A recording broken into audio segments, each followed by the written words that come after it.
Hello friends, स्वागत है आप सभी का आपके अपने YouTube चैनल लर्निंग अड्डा 21 में। और साथियों, मैं हूं संजय सिंह यादव और आज इस वीडियो में हम लोग डिस्कस करने वाले हैं भारतीय राज्य व्यवस्था के एक प्रमुख टॉपिक के ऊपर, जिसे जो है अंतर राज्य परिषद के नाम से जाना जाता है। दोस्तों, प्रतियोगी परीक्षा में यहाँ से प्रश्न आपसे पूछा जाता है अंतर राज्य परिषद से कि वास्तव में जो है अंतर राज्य परिषद एक कैसा निकाय है, संवैधानिक निकाय है कि गैर संवैधानिक निकाय है। एक चीज, दूसरी चीज जो है कि भारतीय जो अंतर राज्य परिषद है इसका अध्यक्ष कौन होता है, या अंतर राज्य परिषद के गठन का अधिकार जो है किसे दिया गया है, वो कौन व्यक्ति है जिसे अंतर राज्य परिषद के गठन का अधिकार दिया गया है, या अगर कहीं इसका उल्लेख है तो भारतीय संविधान के किस अनुच्छेद में इसका वर्णन किया गया है। और जो है अंतर राज्य परिषद का गठन जो है पहली बार कब किया गया और अंतर राज्य परिषद के गठन की पहली बैठक कब की गई और किसकी अध्यक्षता में की गई, ये सारी बातें दोस्तों। और इस वीडियो में आपको जो है वर्तमान में जो है अंतर राज्य परिषद का पुनर्गठन किया गया है इस नई सरकार में, तो इसमें क्या बदलाव आए हैं, इसमें क्या परिवर्तन हुआ है, ये सारी चीजें इस वीडियो में दोस्तों आपको मिलने वाली है। दोस्तों, यदि आप हमारे चैनल पे नए हैं तो प्लीज कृपया करके आप हमारे चैनल को सब्सक्राइब कर लें। दोस्तों, आज के बाद यहां से जो है अंतर राज्य परिषद से जुड़ा जो है कोई भी क्वेश्चन यदि आपसे पूछा जाएगा तो वो आपका गलत होने वाला नहीं है दोस्तों। तो इसमें मैं वो सारी चीज इंक्लूड किया हुआ हूं। तो चलिए हम लोग सीधा अपने टॉपिक पे चलते हैं कि वास्तव में अंतर राज्य जो परिषद होता है इसे इंटर स्टेट काउंसिल के नाम से जाना जाता है। तो देखिए, जो भारतीय संविधान का अनुच्छेद 263 है, भारतीय संविधान का अनुच्छेद 263 के तहत संविधान में जो है अंतर राज्य परिषद के गठन का प्रावधान किया गया है।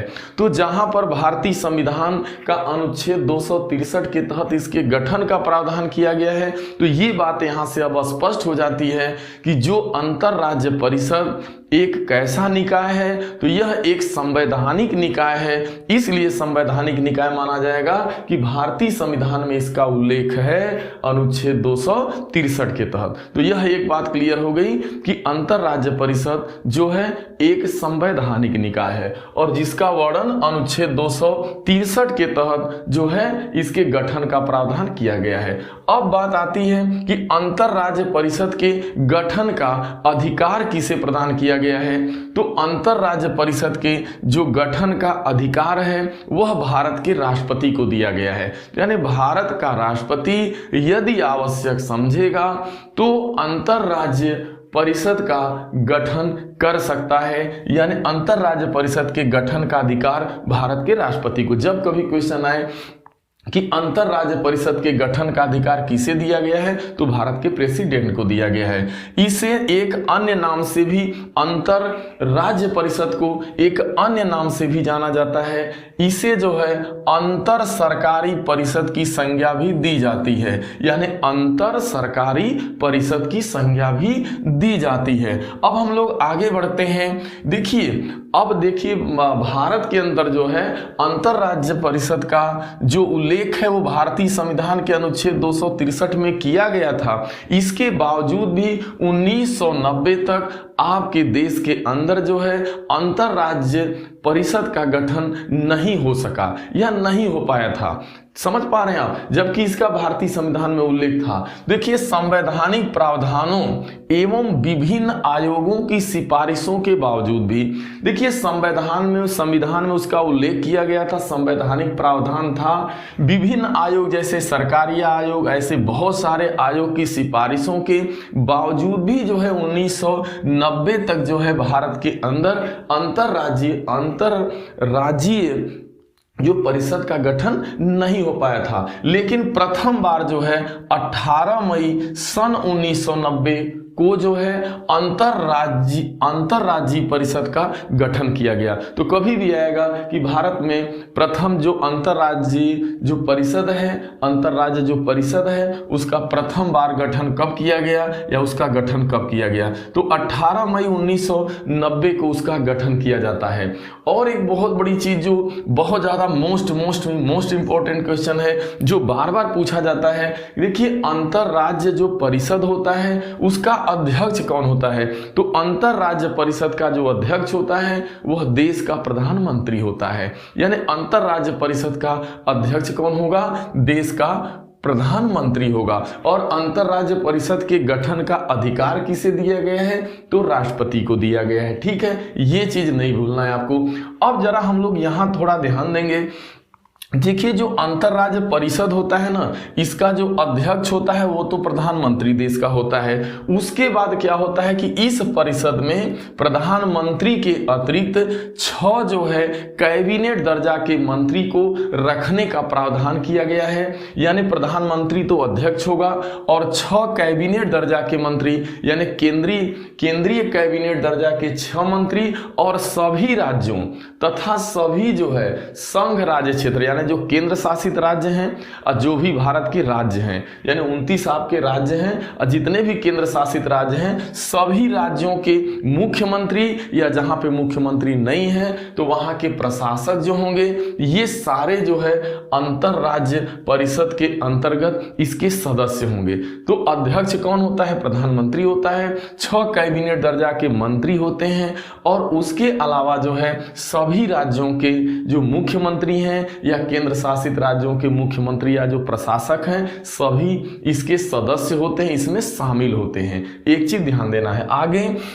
जो बहुत इंपॉर्टेंट बात है वो ये समझना है कि आखिरकार अंतरराज्य परिषद का गठन क्यों किया जाता है, इसके गठन की क्या आवश्यकता है। तो पहले तो सबसे बड़ी आप ये चीज समझिए, जैसे आपको पता है कि भारतीय संविधान की जो 7वीं अनुसूची है वहां पे जो है सारे विषयों का बंटवारा किया गया है कि कौन सा विषय केंद्र सूची का है, किस विषय पे केंद्र सरकार कानून बनाएगी, किन विषयों पे राज्य सरकार कानून बनाएगी, किन विषयों पे राज्य सरकार एवं केंद्र सरकार दोनों मिलकर कानून बनाती है। तो उसे हम समवर्ती सूची का विषय कहते हैं। एक केंद्र सूची का विषय है, एक राज्य सूची का विषय है, एक समवर्ती सूची का विषय है। तो ऐसे में कभी कभी जो है कुछ मामलों को लेकर के केंद्र एवं राज्य सरकार के बीच या राज्यों के बीच जो है विवाद की स्थिति आ जाती है, या मतलब जो विकास कार्यों में कहीं न कहीं ऐसी स्थिति उत्पन्न होने पर वो बाधक होती है। तो ऐसे में जो है अंतरराज्य जो परिषद होता है यह जो है उन ऐसे विवादों के ऊपर अपनी सलाह देता है और इसी के लिए यह जो है अंतरराज्य परिषद का गठन किया जाता है। तो मैं अभी ये बताने वाला हूं, इसके प्रमुख कार्यों को जरा जानिए। देखिए अंतरराज्यीय परिषद का जो प्रमुख कार्य है वो राज्यों के बीच उत्पन्न विवाद की जांच करना, यानी राज्यों के बीच जो किसी भी विषय को लेकर के, शासन को लेकर, प्रशासन को लेकर, किसी विधि को लेकर के या किसी भी प्रकार की स्थिति हो, अगर राज्यों के बीच उत्पन्न विवादों की जांच करना और उन पर सलाह देना, यानी इसका यही काम होता है कि जो राज्यों के बीच जो उत्पन्न विवाद है उसकी जांच करना और उचित जांच करने के बाद उसको सलाह देना। बस सिर्फ सलाह देना तक काम होता है। आगे है राज्यों के मध्य या केंद्र और एक से अधिक राज्यों के मध्य सामान्य हित से संबंधित विषयों पर अन्वेषण करने का और सलाह देने का दायित्व होता है। देखिए इस अंतरराज्यीय परिषद का एक बहुत बड़ा उद्देश्य है कि जो राज्यों के मध्य या केंद्र एवं राज्यों के मध्य जो सामान्य हित से संबंधित जो विषय हैं उनका अन्वेषण करना और जो है उस पर सलाह देने का दायित्व जो है इस अंतरराज्य परिषद का होता है। अब जरा ध्यान देना है, दूसरा देखिए ये चीज है, तो यही इसके मेन काम है। मतलब देखिए मेन काम इसका होता है जो है खास करके है सलाह देना ही है। यानी जो भी राज्य के बीच, केंद्र के बीच या केंद्र राज्य दोनों के मध्य जो स्थिति एक तो पहली बात जो सभी के हित से संबंधित जो मुद्दा होगा, उन सामान्य हित से जुड़ा जो भी कुछ होगा ऐसे विषयों पे अन्वेषण करना, यानी कानून बनवाना, यानी कानून नहीं बनवाना मतलब उसके ऊपर परामर्श देना, ये इनका काम होता है। यानी आप समझ पा रहे हैं, सामान्य हित से संबंधित विषयों पर अन्वेषण करना एवं सलाह देना इनका मेन काम होता है। और इनकी प्रकृति सिर्फ सलाहकारी ही होती है, ये सलाह देने के वाली ही एक तरह से संस्था है। अब देखिए आता है क्वेश्चन, आपसे पूछा जाता है कि जो है जब जो है 18 मई 1990 को जब अंतरराज्य परिषद का गठन किया गया, तो उसके बाद जो है इसकी पहली बैठक कब की गई? तो इसकी जो प्रथम बैठक होती है वो 10 अक्टूबर 1990 को होती है, और उस समय तत्कालीन प्रधानमंत्री जो है बीपी सिंह थे। तो जो है तत्कालीन प्रधानमंत्री विश्वनाथ प्रताप सिंह थे। तो बीपी सिंह की अध्यक्षता में पहली बार प्रथम बैठक 10 अक्टूबर 1990 को होती है।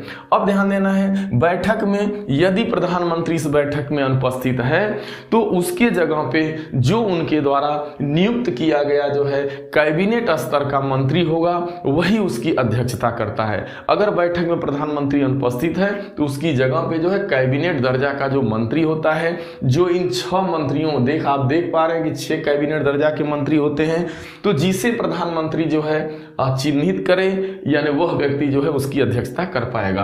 अब हम लोग देखते हैं कि अंतरराज्यीय परिषद का पुनर्गठन किया गया है अभी हाल ही में जो है। तो मोदी जो हमारे प्रधानमंत्री माननीय नरेंद्र मोदी जी हैं, इनकी अध्यक्षता में जो है अंतरराज्यीय परिषद का पुनर्गठन किया गया, यानी इसमें थोड़ा संशोधन किया गया। क्या संशोधन होता है? पुनर्गठित परिषद में शामिल 6 सदस्य जो है, पहले भी 6 सदस्य कैबिनेट दर्जा के मंत्री होते थे, अब भी 6 सदस्य कैबिनेट दर्जा के मंत्री होंगे।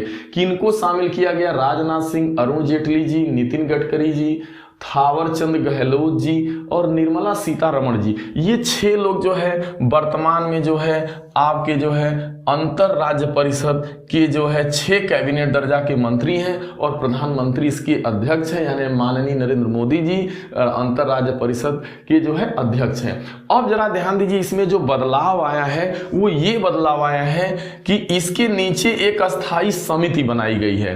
तो इस जो है पुनर्गठन की खासियत ये है कि इसमें एक अस्थायी समिति, यानी इस जो है परिषद के अंदर एक अस्थायी समिति का गठन किया गया, और इस अस्थायी समिति का जो पुनर्गठन किया गया उसके अध्यक्ष जो है आपके राजनाथ सिंह जी हैं। तो राजनाथ सिंह जो है इस अस्थायी समिति के जो है अध्यक्ष हैं, और इसमें क्या किया गया है कि इनके नीचे 4 कैबिनेट दर्जा के मंत्री और 7 मुख्यमंत्री को भी इस अस्थायी समिति में शामिल किया गया है। यानी आपको तो ये अंतरराज्य परिषद था ही, लेकिन उसके नीचे जो है क्या ये क्यों किया गया कि कोई भी मामला अंतरराज्य परिषद में आने से पहले जो है वो अस्थायी समिति से होके आए, यानी अस्थायी समिति उसकी जांच करे, उसकी जांच करने के बाद जो कुछ निकल करके आए उस पर अपना सलाह दे, यानी यहाँ के बाद ही तब वो डायरेक्ट जो है अंतरराज्य परिषद के अध्यक्ष यानी वहां पे पहुंचेगा। अंतरराज्य परिषद में भेजने से पूर्व केंद्र राज्य संबंधी सभी मामलों पर पहले अस्थायी समिति में विचार करेगी, यानी जो भी केंद्र राज्य संबंधी मामला है सबसे पहले यही जो है इसमें संशोधन हुआ है कि वो मामला सबसे पहले जो है अस्थायी समिति में जाएगा, वह उसके ऊपर अपना जो है विचार करेगी, उसके बाद तब जो है ये जाएगा अंतरराज्यीय परिषद के पास। तो ये थोड़ा इसको सुधार करके और ज्यादा मजबूत बनाया गया। दोस्तों यहाँ से बार बार क्वेश्चन आता है कि आखिरकार अंतरराज्य परिषद का अध्यक्ष कौन होता है? देश का प्रधानमंत्री होता है। इसे गठन करने का अधिकार किसके पास होता है? तो अंतरराज्य परिषद के गठन करने का अधिकार अनुच्छेद 263 के तहत भारत के राष्ट्रपति को होता है। ठीक है, तो ये एक संवैधानिक निकाय है पहली बात। और आपको पता चला कि जो पहली बार 10 मई सन 1990 को भारत में पहली बार अंतरराज्य परिषद का जो है गठन पहली बार किया गया, और प्रथम बैठक जो है आपकी जो है 10 अक्टूबर 1990 को होती है। और जो है इस आयोग का, इस परिषद का प्रमुख काम होता है केंद्र एवं राज्यों के बीच होने वाले विवाद को जो है सुलझाना एवं उस पर जो है अपना जो है उस पे अपना सलाह देना। दूसरा काम होता है केंद्र हो चाहे राज्य केंद्र के एक से अधिक राज्य हैं, अगर कोई ऐसा मुद्दा है जो जनहित से जुड़ा है, जो सार्वजनिक हित से है, सामान्य हित से संबंधित है, तो उसका अन्वेषण करना और उस पर सलाह देना, यही इसका काम होता है। तो दोस्तों ये वीडियो कैसा लगा? यदि आपको ये वीडियो अच्छा लगा हो तो दोस्तों इसे शेयर करना ना भूलें और चैनल शेयर करना ना भूलें दोस्तों, और वीडियो को लाइक करें दोस्तों। यदि आप हमारे चैनल पर नए हैं तो प्लीज़ मैं बार बार आपसे रिक्वेस्ट कर रहा हूं, कृपया करके आप हमारे चैनल को सब्सक्राइब कर लें दोस्तों। आपने अपना कीमती समय दिया, इसके लिए आप सभी को बहुत बहुत धन्यवाद।